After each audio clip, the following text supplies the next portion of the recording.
राधे राधे मित्रों। तो मित्रों आप लोग राधा कृष्ण के आज के एपिसोड में देखेंगे कि मित्रों वीडियो शुरू करने से पहले अगर आप हमारे चैनल पे नए हैं और अभी तक आप लोगों ने हमारे चैनल को सब्सक्राइब नहीं किया है तो चैनल कर लीजिए सब्सक्राइब और बेल आइकन को प्रेस जरूर कर दीजिएगा, जिससे कि हमारी नई वीडियो का नोटिफिकेशन आपको मिल जाए।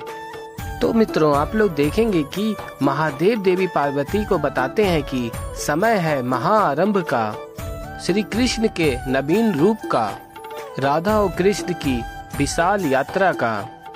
और फिर मित्रों आप लोग आगे देखेंगे कि जाम्बती पुत्र निषाद से पूछती हैं, यह मैं क्या सुन रही हूँ, क्या वाकई में श्री कृष्ण को शापित किया गया है? और तभी निषाद कहता है, हाँ माता, ये सूचना मुझे भी मिल रही है कि काका श्री धीमे धीमे पाषाण की प्रतिमा में परिवर्तित हो रहे हैं। और फिर तभी शाम कहता है कि ये क्या? माता के मुख पे तो प्रसन्नता होनी चाहिए थी, परंतु वो तो इस सूचना को सुनकर विचलित हो रही हैं। और फिर जाम्बती पूछती हैं, उल्मुख निषाद, श्री कृष्ण को शापित किया किसने? और फिर तभी बताते हैं पुत्र कि देवी तुलसी ने। और फिर तभी जाम्बती कहती हैं, ये देवी तुलसी ने सही नहीं किया, बहुत बड़ा अनर्थ है ये। देवी तुलसी को ऐसा नहीं करना चाहिए था। हम देवी तुलसी को इस श्राप के लिए कभी क्षमा नहीं करेंगे। और फिर मित्रों आप लोग देखेंगे कि शाम कहता है, क्या है लक्ष्मणा, मुझे तो ज्ञात ही नहीं था कि संसार में इतनी महान आत्मा भी है जो हमारा इतना बड़ा कार्य इतनी सरलता से पूर्ण कर देंगी। और फिर मित्रों आप लोग आगे देखेंगे श्री कृष्ण द्वारिका आ जाते हैं और फिर सभी देख रहे होते हैं कि श्री कृष्ण पाषाण के बन रहे होते हैं। और तभी शाम कहता है, क्या दृश्य है, द्वारकाधीश पाषाण बन रहे हैं। अब मेरी सभी मनोकामनाएं ये पाषाण की प्रतिमा ही पूर्ण करेगी। और फिर मित्रों आगे देखेंगे आप लोग कि निशांत और उल्मुख काका श्री से पूछते हैं कि आपको देवी तुलसी ने श्राप देकर पाषाण में क्यों परिवर्तित कर दिया है? और कहते हैं, काका श्री आपसे तो कोई त्रुटि हो ही नहीं सकती, तो ये श्राप कैसा? और फिर द्वारकाधीश श्री कृष्ण कहते हैं, अब शोक करने से कोई लाभ नहीं होगा, प्रतिकार से कोई लाभ नहीं होगा। और कहते हैं, ये मेरा प्रारब्ध है जो मेरे साथ हो रहा है और मेरे साथ आप सभी को ये स्वीकार भी करना होगा। और फिर तभी जाम्बती कहती हैं, नहीं श्री कृष्ण, कोई तो मार्ग होगा, कोई तप, कोई आराधना, क्या आप पुनः अपने रूप में आ जाएं? और फिर श्री कृष्ण कहते हैं, जाम्बती वैसे भी मुझे पूर्ण रूप से पाषाण बनने में अब अल्प समय ही शेष है। मैं अपना समय उपाय ढूंढने में व्यर्थ नहीं करना चाहता, अपितु जितना भी समय मेरे पास शेष है मैं अपने प्रियजनों और प्रजा के साथ व्यतीत करना चाहता हूँ।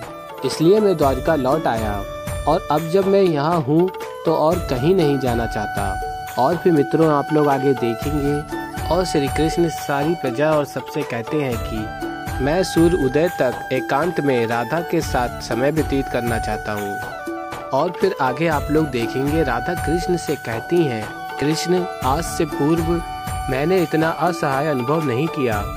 हर क्षण तुम मुझसे विलग्न होते जा रहे हो, या तो मुझे कोई उपाय बता दो या अपने साथ पाषाण बना लो, किंतु मुझे ये दृश्य देखने के लिए बाध्य मत करो। और फिर मित्रों आप लोग देखेंगे श्री कृष्ण कहते हैं, जो नहीं हो सकता उसे करने का प्रयास क्यों करना, जो हो सकता है वो करो ना। इस सुंदर से क्षण को अपने हृदय में बसा लो राधा, क्योंकि होगा क्या, कुछ ही समय में मैं प्रतिमा बन जाऊंगा। जब भी तुम मेरी प्रतिमा को देखो और मेरा मुख उदास लगे और फिर तुम भी मुझे देख के उदास हो जाओ, क्यों चाहती हो ये सब?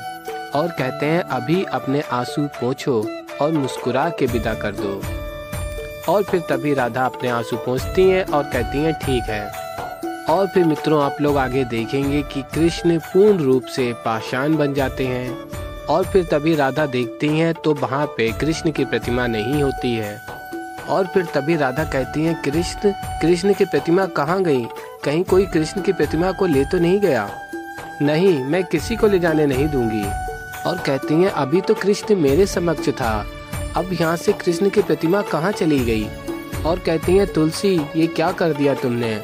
मेरे कृष्ण की प्रतिमा भी मुझसे छीन ली, मेरे कृष्ण की प्रतिमा लौटा दो तुलसी, मुझे कृष्ण की प्रतिमा को देखना है।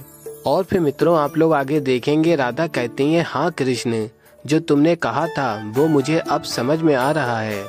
मैं केवल रोती नहीं रहूंगी कृष्ण के लिए, मैं कोई ना कोई मार्ग अवश्य ढूंढ लूंगी जिससे हम विलग्न ना हो सकें। अब रोना नहीं है मुझे। और फिर मित्रों आप लोग आगे देखेंगे, राधा कहती हैं यदि मैं तुमसे वास्तविक प्रेम करती हूँ तो मैं तुम्हारे लिए वो करूँगी जो आज तक किसी भी प्रेमिका ने अपने प्रेमी के लिए नहीं किया होगा। और कहती हैं तुलसी अब तुम स्वयं ही मेरे कृष्ण को मुझे लौटाओगी। और फिर मित्रों आप लोग आगे देखेंगे, बलराम दाऊ कहते हैं पूरी द्वारिका की सभा में कि आप सबके द्वारिकाधीश और मेरा कान्हा अब हमारे साथ नहीं है, इसीलिए अब आप सभी की सहभागिता से ही संचालन संभव है। इस राज परिवार को आप सभी के सहयोग की अत्यंत आवश्यकता है। और फिर तभी उल्मुख और निषाद पूछते हैं क्या काका श्री अब कभी नहीं लौटेंगे। और फिर तभी दाऊ बताते हैं कि इस प्रश्न का उत्तर तो मेरे पास भी नहीं है और ये भी मेरी चिंता का एक मुख्य कारण है। कान्हा के ना होने की सूचना तीव्रता से फैलती जा रही है, इसीलिए अब विरोधी द्वारा आक्रमण करने का संकट बढ़ता ही जा रहा है। और फिर तभी उन्मुख और निषाद बोलते हैं कि जिस प्रेम से काका श्री ने इस प्रजा की सेवा की है उसी प्रेम से प्रजा भी तो राजा का साथ देगी ना। और फिर मित्रों आप लोग देखेंगे, बलराम दाऊ कहते हैं अवश्य पुत्र, और कहते हैं कि इस प्रेम की आदेश्वरी होगी हमारी राधा, राधा ही अब हमारी सहायता करेगी।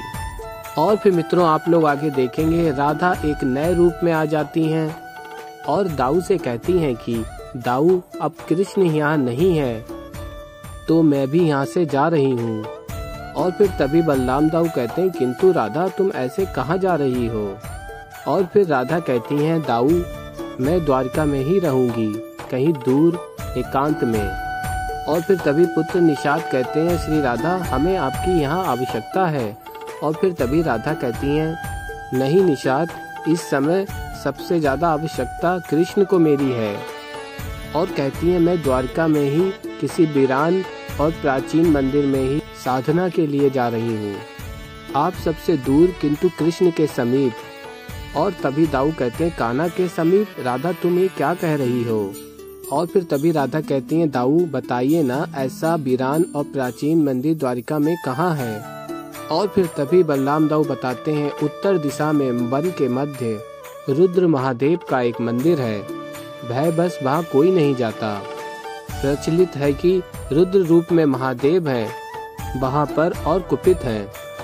और फिर तभी राधा कहती हैं ये स्थान मेरे लिए उपयुक्त होगा। तो ऐसे ही मित्रों आगे और भी बहुत कुछ देखने को मिलेगा। तो अभी के लिए इस वीडियो में इतना ही। वीडियो पसंद आई वीडियो कर दीजिए लाइक, चैनल पे नए हैं तो चैनल कर लीजिए सब्सक्राइब। मैं मिलता हूँ जल्दी ही एक नई वीडियो के साथ, तब तक के लिए राधे राधे।